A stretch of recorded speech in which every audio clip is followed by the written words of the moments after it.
For me. I hope I don't mess it up too bad, but I've been working on the script, so we'll see what happens.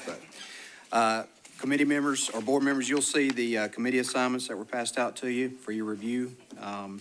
Keep in mind, we are down one board member currently, so when they come online, we'll probably readdress these and potentially make some changes to it. So you'll have those, and we'll get started. So first, agenda item is approval of the minutes. Is there any changes, Christina, or board members? No. I will entertain a motion to approve. Motion. So properly motion and second. Any questions? All in favor, raise your right hand. Unanimous. All right. Christina, will you read our appeal announcement, please? Appeal of decisions from the Metropolitan Employee Benefit Board pursuant to the provisions of Section 2.68.030 of the Metropolitan Code of Laws. Notice is hereby given that decisions of the Metropolitan Employee Benefit Board may be appealed to the Davidson County Chancery Court by filing a petition for writ of certiorari. Any such appeal must be filed within 60 days after the entry of the Benefit Board's decision. You should seek independent legal advice to ensure that your appeal is filed in a timely manner and that all procedural requirements are met. You should also seek independent legal advice regarding the applicability of the writ of certiorari to the specific decision of the Benefit Board. Thank you very much. And we will invite Dr. Dodd and Claire up to for item number 3, our disability pension applications and reviews. Good morning. Good morning. And my understanding is we can take items 1 through 5 together. Is that correct? Correct. I did have a question, Dr. Dodd, about number 4, if I could. I understand that is a chronic medical condition that she's dealing with. Correct. Is that, okay. The one-year review, because this is her first review, right? Yes. Is there any opportunity for medications or any other treatments to improve her condition at all, you think? I'm just asking for would a 6-month review be better than a year, just to make sure? Well, due to the nature of the condition, it's less likely that we're going to have a significant improvement, given number 4, the elevated physical requirements of that job. If the job had lower physical requirements, I would definitely think that we could do a shorter review, because I would definitely have different expectations. But when you have elevated physical requirements in Department of Labor and Industry, if you have to lift 50 pounds on your job, that's a heavy lifting job. Right. So to get to normal function takes time, and then it takes interpersonal gravitas to attempt to get to elevated function. And some people will never get there, but we'd be hopeful. But it would need more time. Okay, thank you. Are there any questions about items 1 through 5 for Dr. Dodd? And I guess I stepped on your toes. I should have let you say what you were going to say. My bad. It's fine. Any questions? All right, I'll entertain a motion for approving 1 through 5 as stated. Second. Motion and a second. Any questions? All in favor, raise your right hand. It's unanimous. Yes. And then we will take item number 6 separately, Dr. Yes. Dodd. And there is new info that was provided to board members about number 6.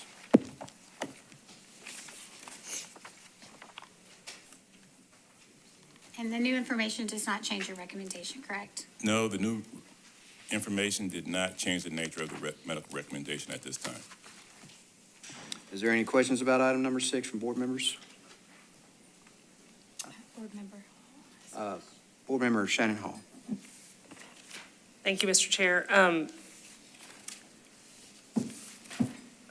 I am honestly following a lot of, I think, the explanation and challenges I feel like the Civil Service Medical Examiner had here.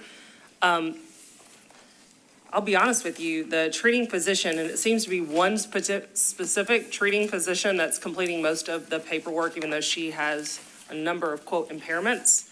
But I kind of feel like the medical record is a bit of a mess from the standpoint of, I feel like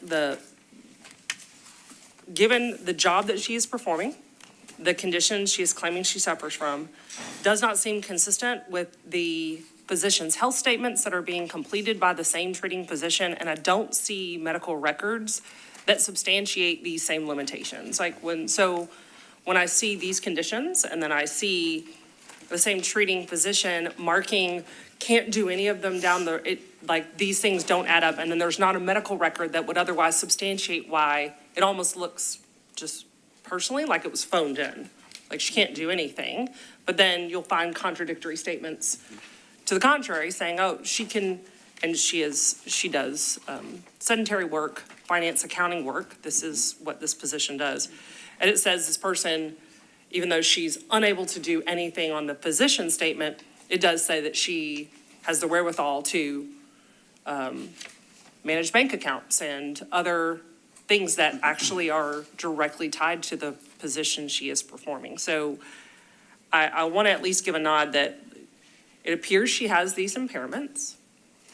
I'm not sure how based on the lack of actual medical records that substantiate the challenges of those, because I think these conditions can ebb and flow and can be more significant or less significant. I don't see anything in the medical record that says these are significant for all these reasons that would substantiate why you've got, at times, one medical provider over and over again saying she can't do anything when it seems to have other contradictory medical records that don't support that. So I just wanted to acknowledge, like, there are impairments, but I really understood why you were like, there's nothing, even though the physician's health statements say she can't do anything, there are no medical records that really support that, nor would those conditions, I think, potentially trigger that. So I just giving a nod to all of those things and the challenges, and I appreciate at least the civil service medical examiner's hands being tied based on the information in front of us and the job that she's performing.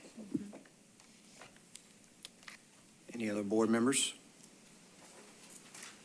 We'll need a motion to approve the recommendation by Dr. Dodd. So moved. Have a motion and a second. Any questions? So I'll vote. Raise your right hand.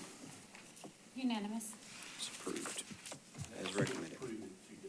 To Correct, deny, yes, sir. correct, to accept the recommendation. All right, moving on to item number 7 and 8. We take those together, Dr. Dodd? Yes. Items 7 and 8 are recommendations for approval. Number 8 does not have any scheduled review. It's in the documentation, I kind of explained the rationale. Any questions by board members? And we'll need a motion. Motion. So moved. Second. We have a motion and a second to approve the recommendations. Any questions? Raise your right hands. Unanimous. And then item number 9, Dr. Dodd. Item number 9, the recommendation is to defer to allow for further development of this case. Any questions by board members? We'll need a motion. Motion to approve. We have a motion and a second. Any questions? All in favor, raise your right hand. Unanimous. Unanimous. All right. Item number 10, Dr. Dodd. Yes. I did provide a recommendation to return to work on number 10. However, I believe there might be some new information on number 10. And board members, you were provided documentation or a request for a deferral by 1 month by the employee. Appears they're going to be referred to a specialist. So they're asking for a 1 month deferral. Is there any? Chair, I'm willing to make that 1 month deferral. Second. We have a motion and a second for a 1 month deferral on this one. Any questions? All in favor, raise your right hand. Opposed? Unanimous. All right, moving on to number 11.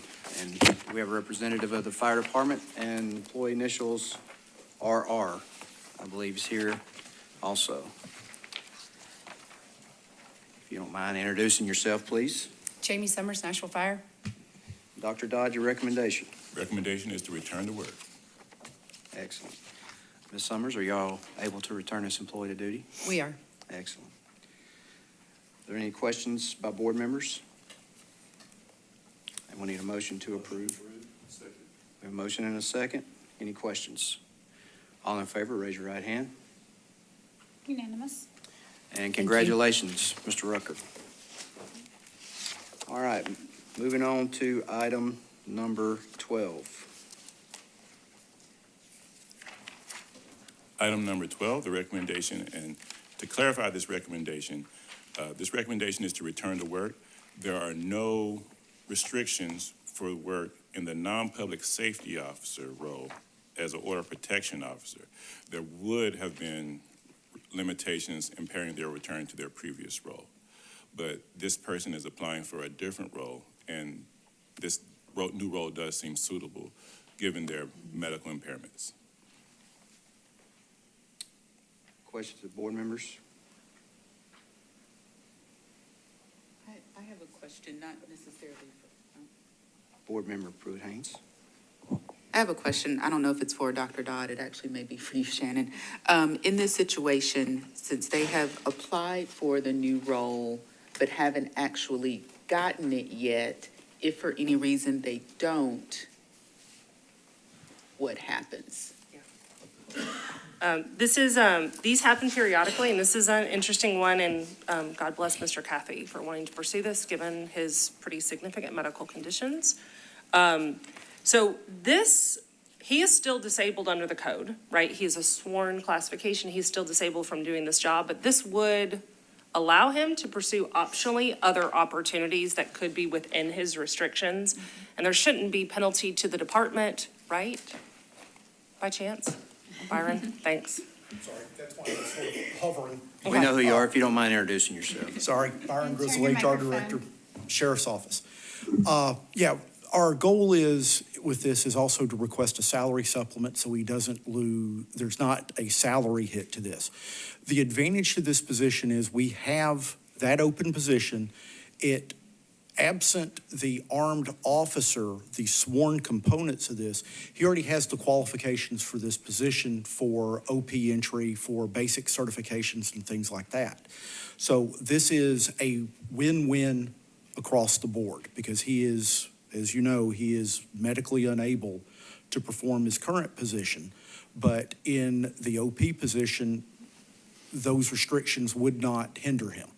So with the salary supplement, then he will have no net impact other than loss of police fire pension, but he understands that. We've discussed that. He's perfectly happy with this offer. But would he not be able to continue the credit under the code because he has requested that waiver? I actually think this allows him, it doesn't allow him. No. Police and fire can, but sheriff's office doesn't qualify. This is one of our problems. Yes. They I- left that. I would love study and formulating committee to take a look It at will that. be appointed shortly, and I think this would be another one to potentially clean up. Excellent. So sometimes when you have someone who's in a sworn position that requests to go to a non-sworn position and can otherwise return to employment, they can continue that police and fire service credit without penalty. This is our return to work program is very robust and very employee friendly. As Mr. Grizzle has already noted, the Metro Code, even without kind of our additional gavel bang in this case, is allowed to salary supplement a job so the department can offer a job that is less than the job he was paying, so long as it's not more than the actual pension itself, because we've returned an employee that's qualified to work and it's less than the pension we'd otherwise be paying. So I agree in these kinds of situations. So there's a couple of nuances, but I do think that this is without penalty to the department, without penalty to the employee, and would be a win-win. Yes, this is, Mr. Kathy and I have had, and Ms. Thompson, our IOD coordinator, we have had significant conversations surrounding this. And this is, genuinely believe this is the best resolution for him because he wants to work. And it's not entirely an income thing, although I don't know anybody volunteering not to get paid. But it is, he enjoys what he does. Right. And this allows him to continue part of that. And nothing will preclude the department or the employee from coming back. If this is too much, given some of the seriousness of his medical conditions, if this is too much, nothing would preclude him from coming back in, or the department saying, this is too much, and then just going back on the pension. That was my question. So we're approving the ability for him to come back to work, and that approval is based upon him accepting a new role with the position. And if something happens with that position, then he would then be able to come back to us. Should he not be able to? Okay. But this motion does need to include the salary supplement as part of it. I mean, I don't think it would hurt us to do the salary supplement, but I do think it's a function of code that if the department allows, I think it's only with the active salary supplement, but out of an abundance of caution, I think we should. Yeah, I would request it being added. Yeah. That was when Mr. Kathy and I were talking, and this may have been a case where I wasn't clear in how to proceed. The idea was for him to return with the active salary supplement, so he did not have the salary impact to take, because it is a demotional move technically. So we don't want him, for medical reasons, to take a salary hit when it's not necessarily in anybody's best interest to do that. And you know what? I'm looking at how recent the approval of the pension is, and he may not. So the active salary supplement, I think we should just have an abundance of caution, because we may not have calculated the pension yet, and not Okay. allow him to preserve parts of that time. This is less than 6 weeks old that he, so just having an abundance of caution won't hurt us. And anything we need to adjust on our end, we can. That's not a That's problem great. at all. Great. Sergeant Weaver? So I make a motion, we return to work with the restrictions stipulated and the salary adjustment. So moved. And a second. Any questions about the motion? All in favor, raise your right hand. Unanimous. Thank you very much. Thank you. Thank you. All right, Dr. Dodd, number 13. Yes, number 13. This is an interesting case. The recommendation right now is for an independent psychiatric evaluation. There are some issues with this candidate. This candidate is requesting to return to work. However, their documentation does not indicate that they may not be fully able to comprehend their impairments based on the documentation we're receiving. So if there is a burden of proof that the employee has to prove that they have improved to return to a sworn position, technically they have not met it, because we did not receive any documentation speaking to their disease process or illness that caused them impairment. But if out of the abundance of support, we could request an IPE if the board does want to pursue that. But otherwise, the technical answer is the burden, if it lies on the pensioner to prove that they have improved, that does not appear to have medically been met at this time. Board Member Finch? Yeah, I'm very comfortable with that IPE, but there was also something in the literature that I feel like we need to address even after that's done. There's some behaviors here that I believe put them and others in harm's way. And so I don't know that we need to necessarily talk about that in specificity, but at this moment, but there is some documentation there that's very concerning regarding the role that they're playing in Metro government. So that needs to be addressed before they are returned. We can flag that for you after the meeting offline. Yeah. Sure, and I mean, medically, like I said, this was not a case where, this is a case where technically they did not meet the requirement for me to state that they have documented improvement. I think this is more an issue that would be flagged from a reemployment perspective, not from a medical perspective. But there is information and literature that indicates he may have challenges on reemployment onboarding processes for this position. Oh, thank you. So we will need a motion for the approval as recommended with the independent evaluation. Motion to approve an independent psychological evaluation. We have a motion and a second. Any questions? All in favor, raise your right hand. It's unanimous. Thank you. And Dr. Dodd, number 14. Number 14. This is Social Security approvals, correct? Yes, sir. This pensioner is on the reexamination list for April and has now been approved for Social Security disability. So we're asking that this person be removed from the reexamination list and approved without further review. Thank you. I'll entertain a motion. So We have a motion and a second to remove this pensioner. Any questions? All in favor, raise your right hand. Unanimous. Thank you very much. And you'll see, sorry, No, that's fine. Go ahead. I was going to say, you'll see Social Security deferral and review and referrals on the next page for your review as needed. Mr. Chair, do we need to take a motion on the Social Security referrals? Let's just, yeah. Okay, Yeah. we'll do that then. So, under reviews and referrals, items 1 through 5, we'll take all together. So moved. We have a motion and a second. Any questions? All in favor, raise your right hand. Unanimous. Thank you very much. And we do have one late item from the police department, if there's a representative present. Dr. Dodd. Yes, this is a pensioner that is requesting return to work. We did receive late medical information that indicates that their physician has released them to return to work. Based on the documentation, we have no issues with returning this candidate to employment with the police department. If you don't mind introducing yourself. Sure, Seth Waltonbaugh with the Police Department. And you are okay with this recommendation? Yes, we support this. Perfect. Any questions by board members? And we'll need a motion for this. Motion and a second. Any questions? All in favor, raise your right hand. Any opposed? All is unanimous. Thank you very much. Christine, any other late items?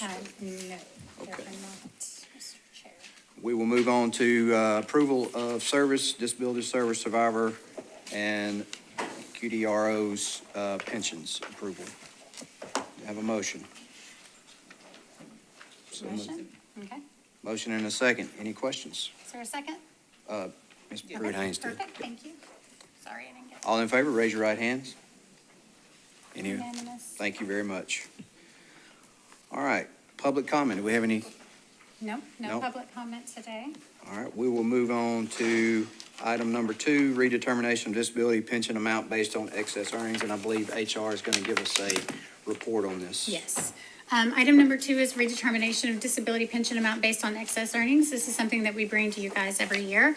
As part of the annual disability questionnaire report, the staff has now identified several of the disability pensioners who exceeded their outside allowable earnings amount for 2024. Attached is a spreadsheet that shows each pensioner's frozen earnings amount for 2024, their gross annual disability pension amount, outside allowable amount for 2024, reported earnings amount from the Internal Revenue Service for 2024 or annual questionnaire, and amount of excess earnings. The Metro Code does require that the board adjust these pensions based on these excess earnings.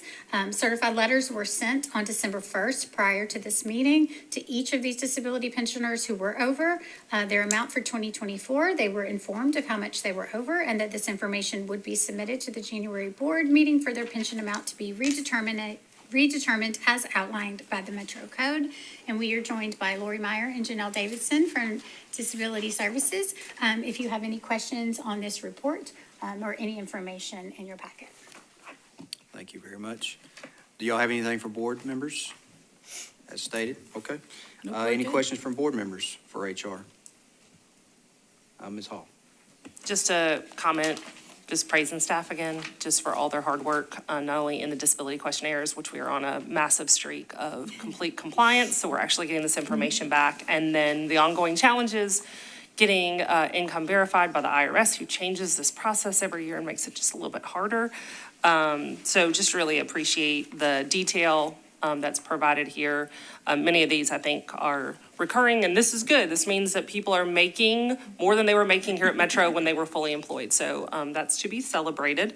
And I do also appreciate the detail that's been provided about the people whose pensions were redetermined this current year, who are now being restored because they were not over again this year. So if you'll notice that kind of on the second page, I appreciate kind of that additional detail showing that, hey, we do stop these overpayments after the 12-month period, and those that get to be restored, that you're monitoring and making sure that people are getting all the money they are entitled to. So just really appreciate all the effort and work. Thank you very much. Any questions from board members? Other questions?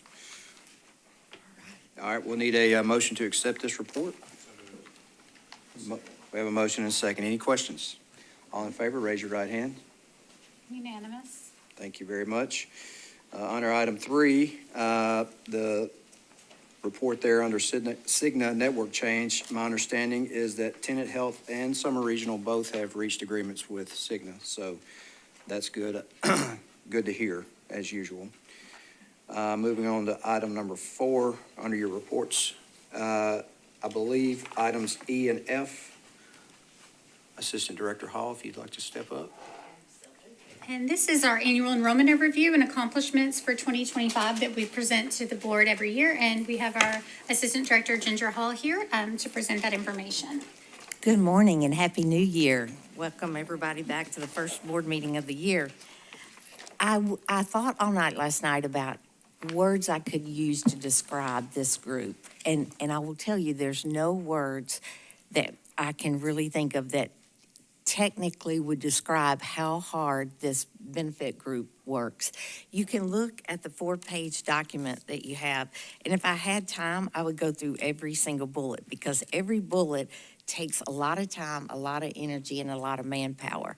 But I will tell you, this group continues every year to surpass what they've done the year before.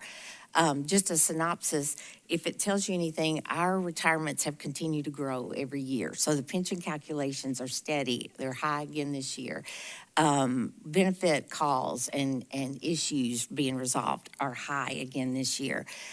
We conducted an RFP. We did negotiations with HCA and Cigna.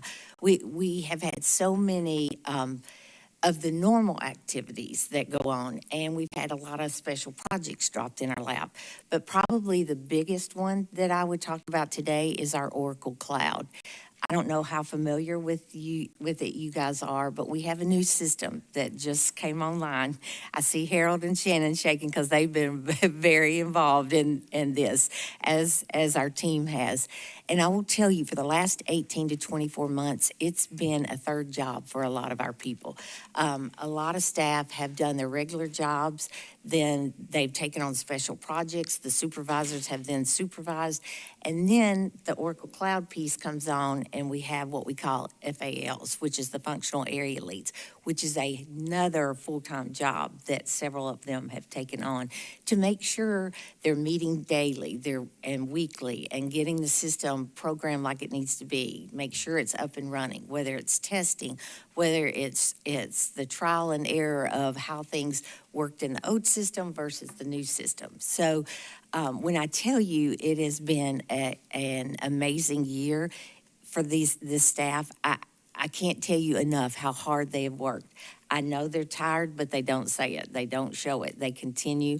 We went live January 1, and I won't lie, there have been some issues, but they have continued to work so hard because they really care about what they do. They care about their customers. They care about this government.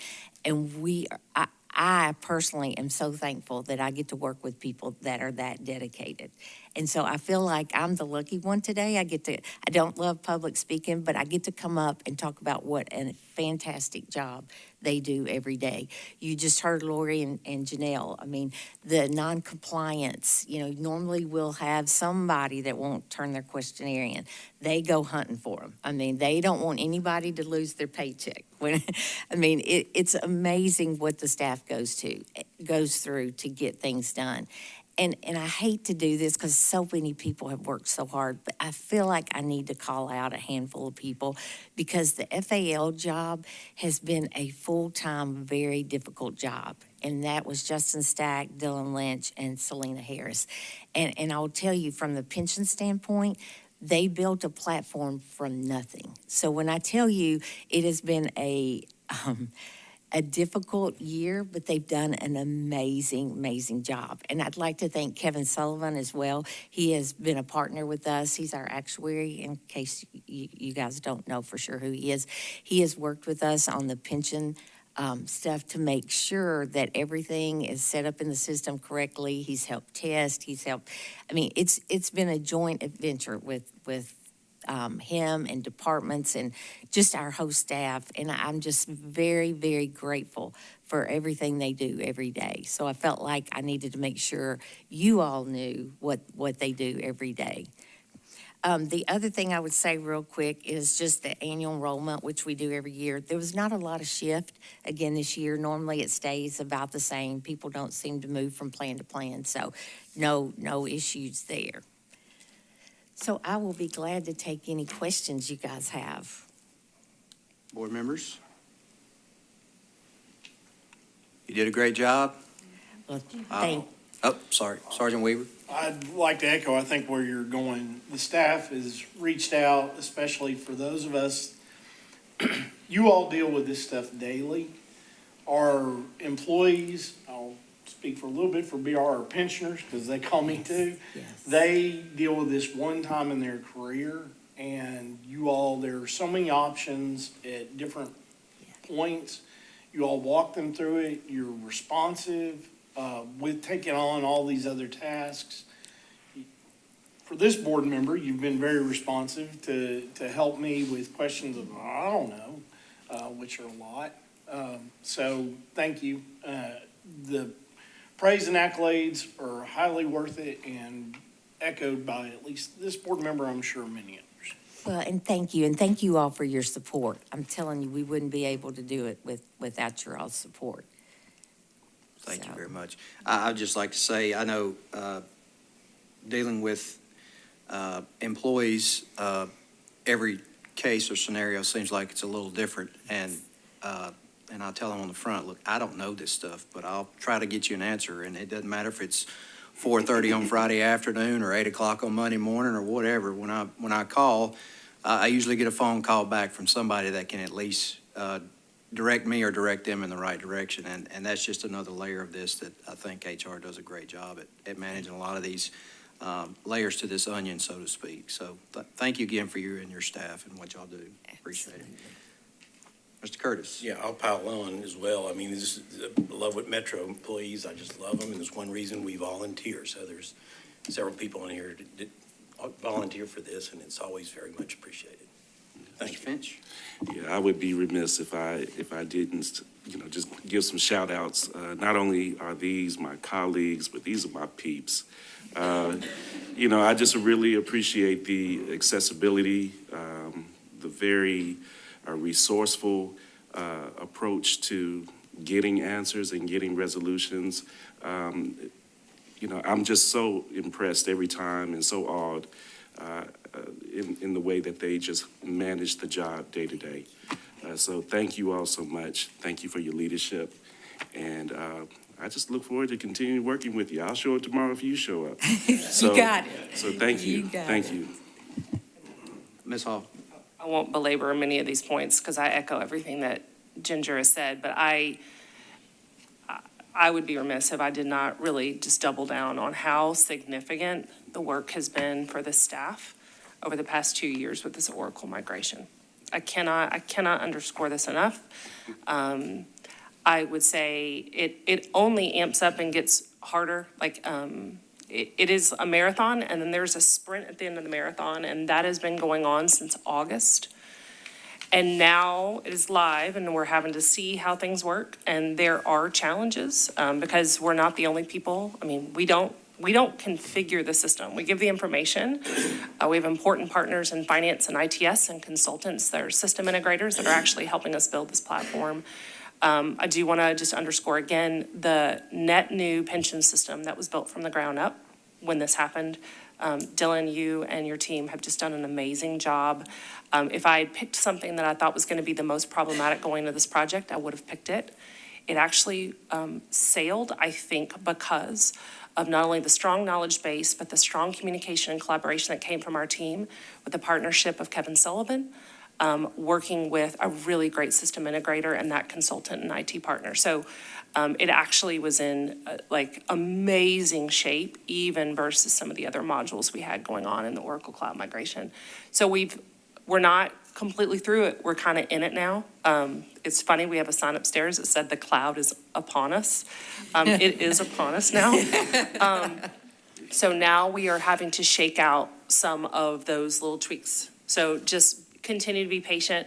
If employees and pensioners are reaching out and have questions, just please direct them through to us, direct them through the appropriate channels. We'll make sure that we can get things worked out. But know that the benefit staff, the pension staff, and we'll also say the HR staff, which is not necessarily part of benefit board, but it's all encompassing for HR, are working really hard and have done an absolutely amazing job in their communication and their expertise. So, and then we always, every year, always have just a little bit of technical fallout because systems are also flawed. We will also have people that are like, hey, there's something wrong with my benefits because something didn't quite go over. So we'll also have an additional hit with our benefit services team that's going through that. So just be patient and direct them our way. We want to know if something's not right so we can get it fixed as soon as possible. So thank you. Anything else? Any late items, Christine? No late items, but please be on the lookout from a few emails from me. I'm going to email you the committee assignments as well as we are in need of a medical and life meeting. So if you are on that, we will be sending out an email shortly to secure a time for that. So we need to go ahead and get that done. So if you could respond promptly, that would be great. Thank you very much. Mr. Finch. I just want to say good job on your first meeting. Well, I appreciate that. Thank you. All right, we'll be adjourned. Thank you.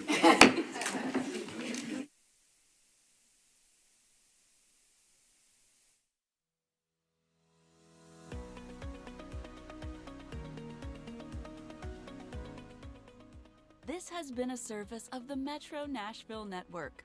If you would like to see this presentation again, or for more information on this and other programs, visit nashville.gov.